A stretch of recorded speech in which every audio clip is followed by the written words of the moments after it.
back somewhere is my lovely counterpart and partner in crime, Auburn. And today we're going to talk about how to do an effective discovery.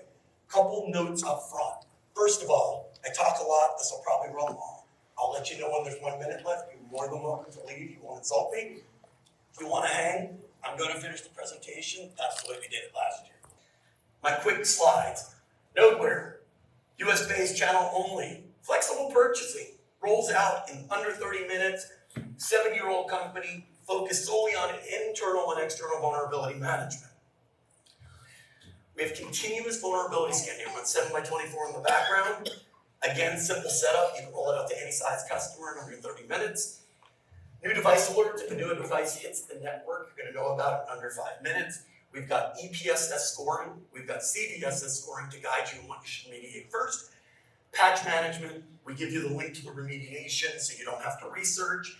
And it's scalable to God knows when. So that's it. Last time I'm going to talk about the product. If you want to know more, come to the booth. How many of you have conversations constantly about cybersecurity?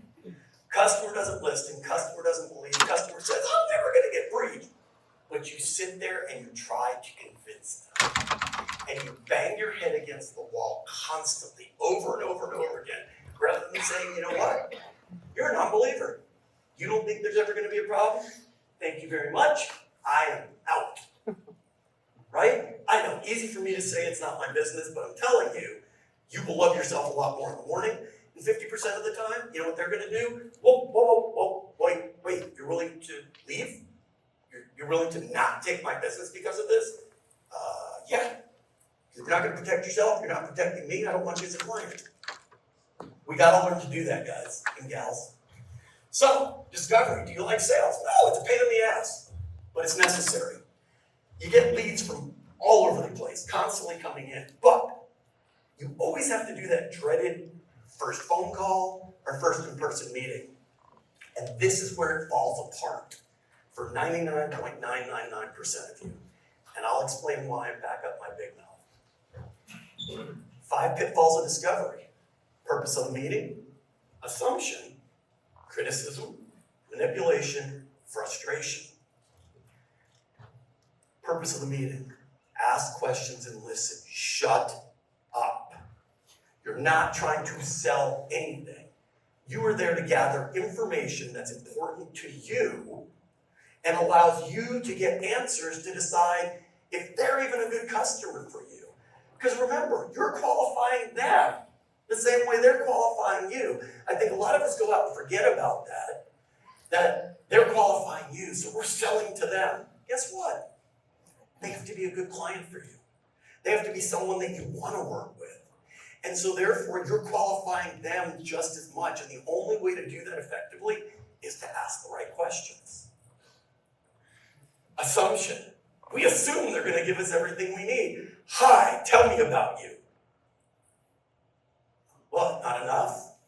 They give you 2 minutes worth of crap. You walk away going, yes, I will. And then you wonder why the relationship sucks.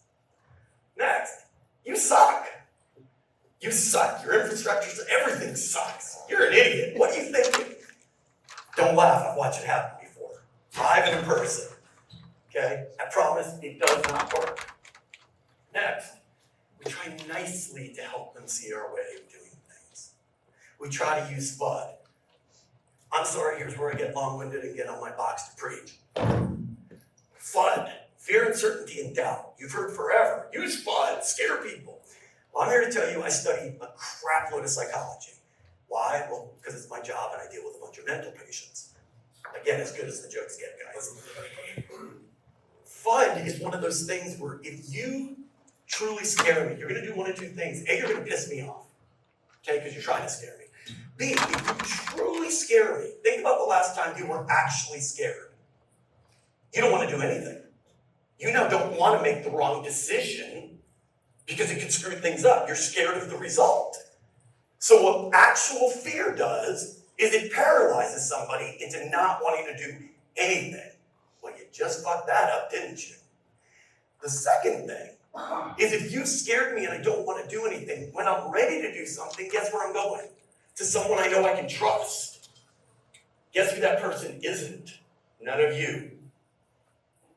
Do not use fear, uncertainty, and doubt. It doesn't work. It either pisses them off or really scares them, and it scares them into complete inaction. And they don't trust you, they trust whoever they're talking to. I don't care if it's their cousin, which is stupid, but that's who they trust. Next thing, getting frustrated. Nothing works. My marketing sucks, sales sucks, everything sucks. No, you suck. That's not gonna help either. So, discovery questions, open-ended questions, trying to derive results, okay, from a client in their own words, but they're open-ended questions, and you're trying to get information out of them about the way they think, not the way you think, not the way someone else thinks, about the way they think. Wrong, right, or indifferent. So discovery process, you're gonna ask questions and listen, not try to convince them of anything. Next thing you're gonna do is you're gonna write down the questions you want to ask ahead of time. Matthew, why would I do that? That looks silly if I'm sitting there with a pad of paper. I sold enterprise when I first started, and I sold $20, $30 million deals, and guess what? All my questions were right there in front of me. You know why? One, you take good notes.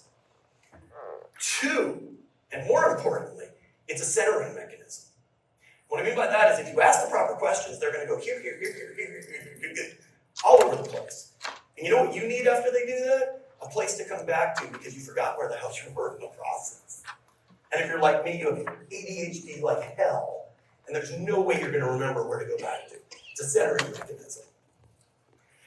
Next, we're gonna ask follow-on questions for clarification, okay? And again, don't use FUD. Now, I'm gonna tell you something about questions in sales. It's very important you understand this. My wife's a lawyer, as I said. I say that so you feel sorry for me. I feel sorry for me too most days. Again, as good as it gets, guys. You should never, ever ask a question you don't know the information you want in return. It's kind of like when a lawyer says you never ask a question that you don't know the answer to already. In your case, never ask a question based on what you want in return if you don't know that. You know why? Then it's an empty question. You write down what they say and that's the end of it. You need to know why you're asking this question. What is the result? What is the information you expect back? That way you know if you got it or if you need to dig down further. But if you don't know why you're asking a question, then you might as well just go, hey, I'm here, how you doing? Wanna have a drink? Because you're gonna get information, it's not gonna mean anything to you. So let's go through some questions. I got about 30 of these. By the way, you are more than welcome to take pictures, copy it, but I will also, if you email me after this or come by the booth and let me know, I will send you a copy of the presentation for a $5 donation to my charity. No, I'm kidding, for free of charge. Why me, why now? A lot of people always ask, well, Matthew, that's stupid. That sounds ridiculous. Why would I ask? They agreed to see me. Why would I ask that? Well, I don't care whether you called them or they called you. Why? Don't you want to know? I want to know. Is there a problem? Did you love my voice on the phone? Did you think my logo was cool? Why are we talking? I think that's important information. And it doesn't make you look silly. It makes you look intelligent. Next thing, tell me what makes your business unique. And a lot of people go, well, what the hell does that have to do with IT sales? Tell you what it has to do with. I'm watching across the room and there are a bunch of you sitting like this right now, going, why are you talking to me? Shut up. I'm in here because I had to go somewhere. You know what that question does? That question gets them to uncross their arms, uncross their legs, because who in here doesn't want to talk about what makes their business unique? It makes them forget it's a sales call. It makes them forget everything else, the reason you're there, and they get to talk about the baby that they built. So what you're doing is you're relaxing the conversation. You're taking it out of being a sales call and you're letting them talk about what makes them happy. So as you ask other questions, they now feel open to talking to you. It's as simple as that. Next one. current IT organization? How many of us ask that? We just try to fight with them. We're better than them. We do this, we do that, we do, no. What do they like? I don't care if you're there because they said they don't like something. What do they like? You know why? That gives you information. That tells you the three things, I'm just picking three, that they actually like what they're doing. I don't know about you, but I think I want to mimic those things. Next, if you could change anything about the way IT works in the organization, what would it be? By the way, as we go through this, Matthew, that seems like the same question you asked before. It is, in a different way, because you want to see if you get the same answers. Because what's unique is, if you ask the same question in a different way, kind of like those stupid personality tests that I like to screw with all the time. Anybody ever taken one of those hiring tests, the stupid tests? I had somebody tell me once that I was either a genius or a schizophrenic, because every question that was meant to, be asked the same way, I answered completely different on purpose, just to screw with them.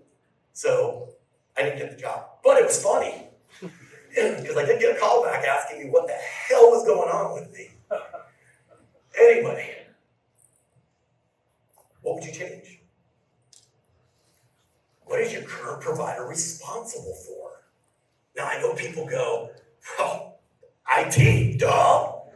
Again, remember, this is not about you, this is about them. What are they saying? What do they think they're responsible for? You'd be surprised the answer you get to this one. Very well, maybe you wouldn't. I'm surprised every time when I ask, because they usually go, they don't know. They can't answer you. I don't know about you, but I think that's pretty important for them. You're talking to the decision maker. They should have a clue as to why someone's there, even if they don't know what you do every day. What does your organization take care of internally? Oh, do you have an IT person? Do you not have? Do you even have Uncle Bob's nephew coming out? What do they take care of internally? What's the most important thing a service provider can do for you? Kind of a duplicate question already, right? But worded in a different way.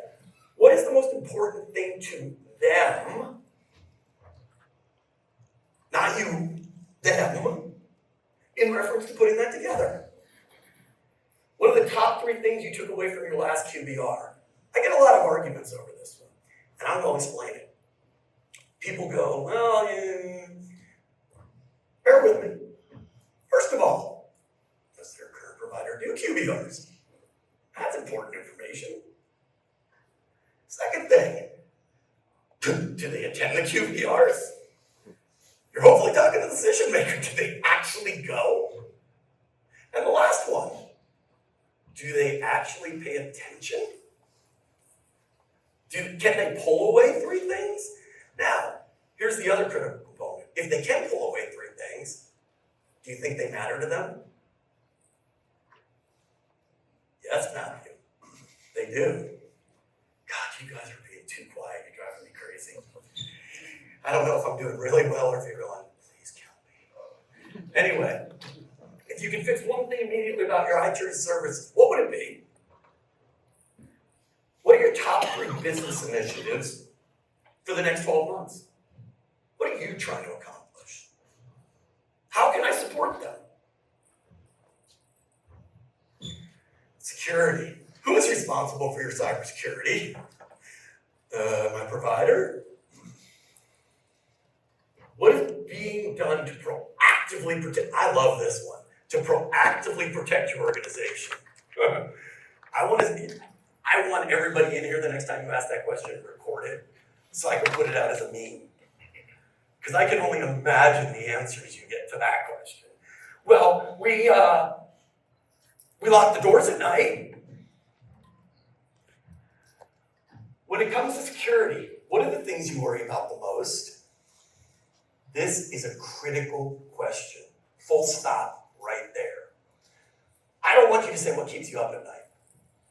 That's an old question. It doesn't freaking, you know what keeps me up at night? Insomnia. That's what keeps me up at night. I'm not worried about shit. Well, I take that back. One of my kids is in class. No, anyway. I don't think like that. When it comes to security, what are you worry about? Isn't this a telling question? If they tell you there's nothing they worry about, do you want this customer? I don't know about you, but this is a customer I start going, and check number one, strike one. And if they do tell you, now you know what things you can talk about, whether it be compliance, whether it be getting breached, whether they know they're, Bob down the street. And it's not in this presentation, but I'm going to give you a way to overcome 2 objections. And while I'm thinking about it, I'll do it right here, even though it's kind of thrown in, but as I said, I'm ADHD, it's fine. So the first one is, I've never heard of anyone my size getting breached. Never heard about it. No shit. 1, you're not sensationalistic enough to make the news. Nobody gives a damn about you. Let's be honest. Nobody cares. 2, if you got breached tomorrow, would you be running around going, I got breached! I got breached! Hey, I got breached! I'm reporting it to the state! Who does that? Next, and by the way, say it just like that. Look, I told you I have no filter anymore. I think in sales a lot of times, you literally have to get to the point within reason where you have no filter. You have to ask the questions. You have to stop being not polite, but you have to not be scared to ask the questions. It's kind of like you guys. Nodware brings back vulnerabilities. I've had some MSPs, and I know a lot of you are going to laugh, but they're your brothers and sisters. It brings back vulnerabilities. I've literally had somebody tell me, on more than one occasion, I'll work it out, it brings back too much information. I can't use it. Ow. Wait, so you're telling me we bring back too many vulnerabilities that you haven't fixed, where your client can get breached and you don't have time to deal with it? Yes. Next. When it comes to security, what are the things you worry about the most? What are the security controls your insurance policy requires in order to pay out? I'm going to give you some secret sauce, okay, if you're not doing it already. If you're not talking to your customer about their cyber liability insurance policy, shame on you. Let me explain why. First of all, just what customer, I know you're not going to believe me, but you know what they do? They say yes to shit they don't even know about. I know, everybody's going, really? I didn't know that. So what they've done is they got an insurance policy. They've said yes to a bunch of security controls that are supposed to be in place. And guess what the cool part is? They're never getting paid out as long as they live. They might as well write the check for me to go to Hawaii, because that's what they're going to get out of it. But they don't know that. By you looking at that, figuring out the controls that they require, and then going back to them with fact, not FUD, and say, you're not going to get paid out if there's ever a breach. How do you want to proceed? Literally what I said. How do you want to proceed? Not, we need to do this, we need to do. How do you want to proceed? Now, what does that do? That builds trust. You care. You're not trying to sell stuff. 2, you're going to make sure that if there's ever a problem, they get paid out. Now, why do you care about that? Anybody? Bueller? What's that? Bingo! That's how you get paid. So if you don't know if their insurance policy will pay out because they're not meeting the controls, guess what's happened when your customer gets breached? You get nothing! And then you come to one of these and complain to everybody about how you got screwed. What's that? Or sued. Look at their insurance policy. Then, if you want, take it a step further. Don't mention their name. Don't mention their name. Just want to be clear. Call the insurance company and say, I'm working with several of your clients right now. I've gone through the security controls. Out of curiosity, as I'm talking to them, if they're missing security controls, how do you pay out? Some may say at a reduced rate. Most are going to say, I don't give you shit. Now you have information to go back and send to the customer that's real, that's tangible, that's 100%. They can call and follow up. That's my trick for you. I told you, money back. Security again. Have you had any incidents in the past? And if so, what? How do your employees show that they're invested in protecting the organization? That's a fun one. You want to see someone stare at you like a deer in the headlights? Ask that question. How do your employees show that they give a crap about your organization?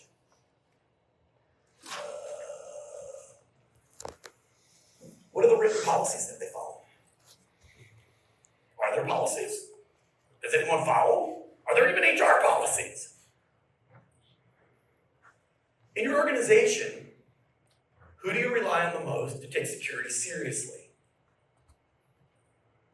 It's an interesting question. Is it Bob? Is it the MSP? Is it your cousin George? Is it HR? Who are you expecting?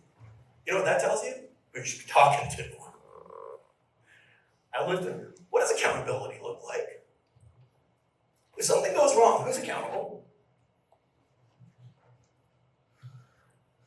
Do you get mad at yourself? Do you get mad at your employees? Who's accountable? Again, you're putting stuff in their head about their business. That's really critical. You're not talking about the Target breach, the Home Depot breach. You're not talking about the world and China's going to breach you. You're putting ideas about them in their head about their business that they cannot dispute with you on. Because, well, it's their business. Emotional. These are fun ones. Sit there and ask them, how would it feel, look like, happen? How would it feel if you had to lay off half your employees tomorrow because of a breach? Again, put them in their own head about their own company. What would it look like if you could take an order for 90 days while you get everything back together again? What would happen if you had to report a breach and send a notice to every one of your customers that told them about it as required by law? Notice what I just did? Did I talk about anything outside their company? Did I talk about FUD? No.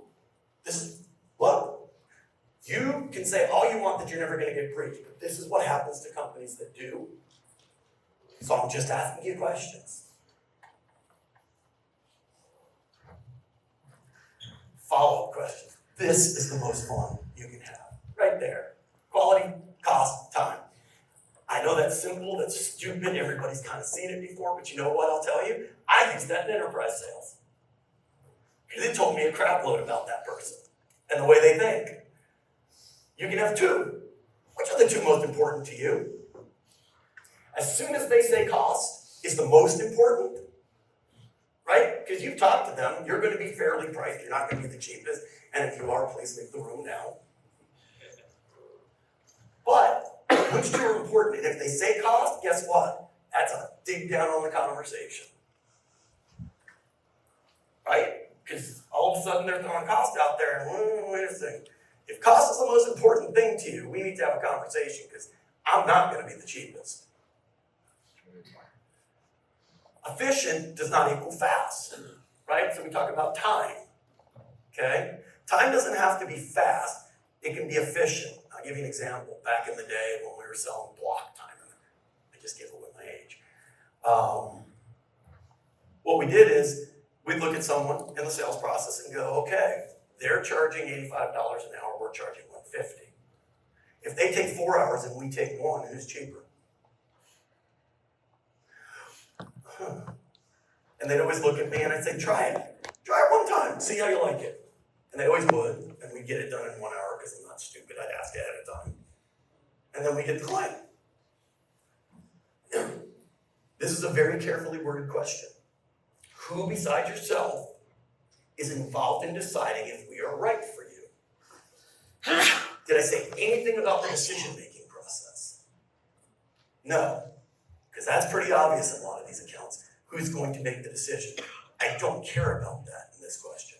I want to know who besides yourself is responsible for deciding if we are right for you.